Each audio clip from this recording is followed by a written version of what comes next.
Hi, we are at Hyatt stand today with Ms. Felicity. Is a Senior Vice President for Development for Middle East, Europe and Asia. How are you doing, ma'am?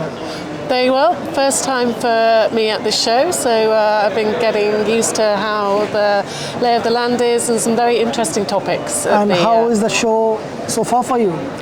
Great, interesting to hear the panelists, a lot of visionary thoughts around how tourism is going to develop in the region, and it's been extremely eye-opening for me.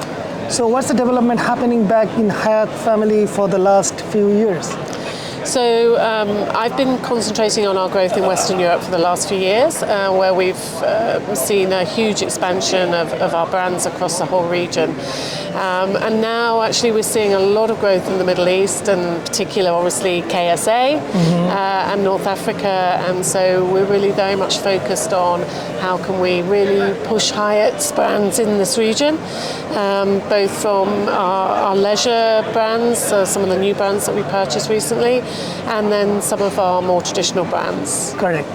If I may ask you, what is the MICE angle to your development? What kind of properties you are developing or developed recently that can support the large MICE events?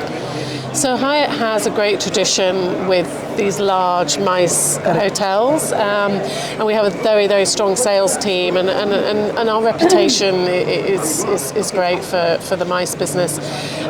We're always looking for adding MICE hotels. Actually, it's quite difficult these days, and if you look at some of the countries where we're trying to grow that capacity, Europe is really difficult because actually the construction costs of these large hotels is so huge, and you just don't see the returns. So we do still see that growth in the Middle East, and obviously where we can, we will grow those brands. But we have a much wider brand offering these days for Hyatt within upper upscale, luxury, obviously where we've traditionally played, and now we're very focused also on our upscale and upper mid-scale brands as well. Properties. So I will specifically would like to ask about the Saudi market as they are gearing up for 2030, and what about Hyatt? So we have thrown ourselves in fully against 2030. So we've opened an office in Saudi. That's great. Congratulations. Which is great, yeah. So we're super excited, and we have Stephen Ansell, who actually earlier on in his career spent time in Saudi. He's now going back to Saudi for us. He's living there, and he's very immersed. We have over 1,000 people working in Hyatt hotels across Saudi. So we want to see that Saudi market be successful. From a development perspective, we're talking to, as you can imagine, all the both the government and public sector agencies and the private developers to see how we can put all those pieces of the jigsaw together to bring a whole range of Hyatt brands to the Kingdom of Saudi Arabia. Okay, I would like to ask, what kind of program you have initiated, like CSR, and also sustainability?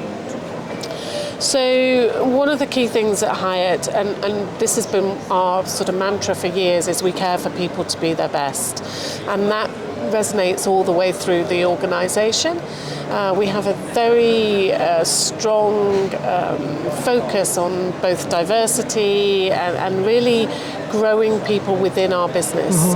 So we feel that hospitality is a people business, and we want to really have that as our focus. So every leader within Hyatt is very focused on growing the talent within our organisation.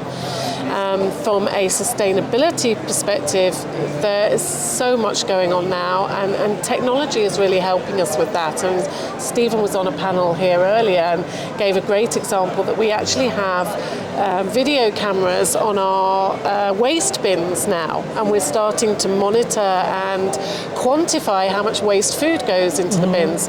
Now, for an executive chef, that might on first hand look troublesome.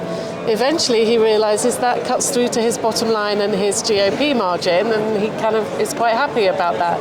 So sustainability, I think, is around using technology to put in place programs which ultimately benefit not only the environment, but actually deliver great returns. It's a very innovative way of handling sustainability. Yeah, of course. Thank you so much for talking to Travel and Tour World. You're welcome. Thank you.